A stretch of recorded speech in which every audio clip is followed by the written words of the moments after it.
మనందరి పని జీవితంలో ఒక పెద్ద మార్పు గురించి ఈరోజు మాట్లాడుకుందాం. అదేంటంటే, కేవలం ప్రేక్షకులుగా ఉండటం నుంచి మన పనిలో మనం చురుకైన సృష్టికర్తలుగా ఎలా మారాలి అనే దాని గురించి. ఆ ప్రయాణంలోకి ఇప్పుడు అడుగు పెడదాం. ఒక్క క్షణం ఆగి ఆలోచించాల్సిన ప్రశ్న ఇది కదూ. మన వృత్తి జీవితాన్ని లోతుగా పరిశీలించేలా చేస్తుంది. చాలాసార్లు మనం పనిలో ఉంటాం, కానీ మనసు పెట్టి చెయ్యం. మన పూర్తి సామర్థ్యంతో నిమగ్నం కాము. ఎక్కడో ఒక అసంతృప్తి. ఈ సమస్యను అర్థం చేసుకోవడానికి ఈ ప్రశ్నే ఒక తాళంచెవిలాంటిది. చూడండి, ఈ రెండు ఆలోచనా విధానాల మధ్య ఎంత తేడా ఉందో. ఒకవైపు ఆడిటింగ్ అంటే ఇతరులు ఏమనుకుంటారో అని వాళ్ల అంచనాలను అందుకోవడానికి ప్రయత్నించడం, మన అసలు టాలెంట్ని వాడకుండా అలా ఉండిపోవడం. మరోవైపు జవాబుదారీతనం అంటే మన పనిలో పూర్తిగా లీనమై మన ఇష్టాలను ప్రతిబింబించేలా ప్రభావవంతమైన పనిచేయడం. సరే, సమస్యేంటో అర్థమైంది. మరి పరిష్కారమేంటి? దానివైపు ఇప్పుడు అడుగులేద్దాం. మన గొంతును, మన వాయిస్ని కనుగొనడమే దీనికి అసలైన పరిష్కారం. అదే మన లక్ష్యం. దాని పవరేంటో ఇప్పుడు చూద్దాం. గొంతును కనుగొనడం అనగానే ఏదో పెద్ద ఆధ్యాత్మిక ప్రయాణం అనుకోవద్దు. ఇది చాలా ప్రాక్టికల్ విషయం. మన అభిరుచులు, మనకున్న స్కిల్స్, మన అనుభవాలు, ఈ మూడింటిని కలిపి మన పనిలో చూపించడమే. ఈ యునీక్ కాంబినేషన్ అది మన దగ్గర మాత్రమే ఉంటుంది. ఈ మాట ఎంత నిజమో కదా. మనకు ఈజీగా వచ్చే పనులే కాకుండా ఇంకొంచెం ప్రయత్నిస్తే అద్భుతాలు చెయ్యగలం అని మనల్ని మనం నమ్మాలి. గొప్ప పనికి పునాది ఆ నమ్మకమే. చివరికి మనం వెతుకుతున్నది ఇదే కదా. మన గొంతును కనుగొన్నప్పుడు మనం చేసే పనితో మనకొక కనెక్షన్ ఏర్పడుతుంది. వ్యక్తిగతంగా, వృత్తిపరంగా ఎంతో సంతృప్తిగా ఉంటుంది. అప్పుడు మన పనికి ఒక అర్థం వస్తుంది. అయితే ఈ ప్రయాణం అంత సులభం కాదు. కొన్ని అడ్డంకులుంటాయి. మన గొంతుని కనుగొనే ఈ జర్నీలో మనకు ఎదురయ్యే విలన్స్ గురించి ఇప్పుడు తెలుసుకుందాం.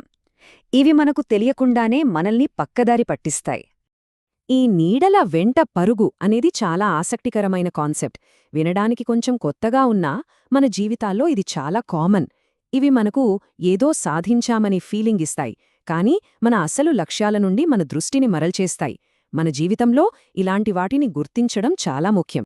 ఉదాహరణకి చూద్దాం. బహుశా వీటిలో ఏదో ఒకటి మనకు కనెక్ట్ అవ్వచ్చు. ఆఫీస్ పాలిటిక్స్లో ఇన్వాల్వ్ అవ్వడం, మన ప్యాషన్కి దగ్గరగా ఉండే సేఫ్ జాబ్స్ చేయడం, చిన్న చిన్న విజయాల కోసం వెంపర్లాడటం, ఇతరులను మెప్పించడం కోసం పనిచేయడం, ఇవన్నీ నీడల వెంట పరుగులే. ఇది మనల్ని బిజీగా ఉంచుతాయి, కానీ ఎదగనివ్వవు. గొప్ప పనులు ఒక్క రోజులో జరగవు. దీనికి చాలా ఓపిక కావాలి. ఒక రకమైన నెమ్మదితనం అవసరం. ఆ ప్రయాణాన్ని ఎలా స్వీకరించాలో, ఆ నెమ్మదైన నడకను ఎలా ఆస్వాదించాలో ఇప్పుడు చూద్దాం. ఈ నెమ్మదైన ప్రయాణం గురించి ఎంత చక్కగా చెప్పారో చూడండి. ఇది స్ప్రింట్ కాదు, మ్యారథాన్. తొందరపడకుండా ప్రతి అడుగునూ జాగ్రత్తగా, స్థిరంగా వేస్తూ ముందుకు సాగాలి. అందుకే ఆతృతపడితే అసలికే మోసం వస్తుంది. మన బెస్ట్ వర్క్ బయటకు రావాలంటే ఓపికగా ఉండాలి, సమయమివ్వాలి, మరియు ఒక ప్లాన్ ప్రకారం ఆలోచించి అడుగులు వేయాలి. సరే, ఇదంతా బావుంది. కానీ ఆచరణలో పెట్టడం ఎలా? భయాన్ని పక్కన పెట్టి ముందుకెలా వెళ్ళాలి? దానికోసం ఒక స్పష్టమైన మార్గం ఉంది. ఇప్పుడు దాని గురించి చూద్దాం. ఈ 4 అడుగులు చాలా సింపుల్గా అనిపించినా చాలా పవర్ఫుల్. ప్రతిరోజూ చిన్న చిన్న రిస్క్లు తీసుకోవడం, రిజల్ట్ గురించి టెన్షన్ పడకుండా కొత్తవి ట్రై చేయడం, మన మనసు ఏం చెప్తుందో వినడం, ఇంకా మనల్ని నమ్మేవాళ్ల నుండి ఫీడ్బ్యాక్ తీసుకోవడం, ఇవి మనల్ని ముందుకు నడిపిస్తాయి. ఇక్కడ మొదటి అడుగు అదే చిన్న చిన్న రిస్కులు తీసుకోవడం. ఎందుకంటే అక్కడే అసలైన గ్రోత్ ఉంటుంది.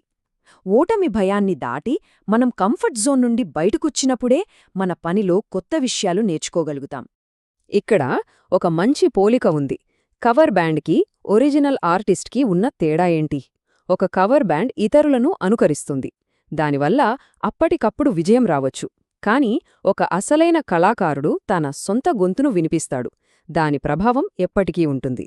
మనం సృష్టించేది భవిష్యత్తు. సో ఇదంతా విన్నాక మన ముందు ఒకే ఒక చిన్న ప్రశ్న ఉంది. మనకు చాలా సులభం, చాలా స్పష్టంగా అనిపించే ఒక చిన్న ఆలోచన ఏంటి? దాన్ని మనం రేపే ఇతరులతో పంచుకోవచ్చు. ఆ చిన్న అడుగే మన ప్రయాణానికి గొప్ప నాంది కావచ్చు.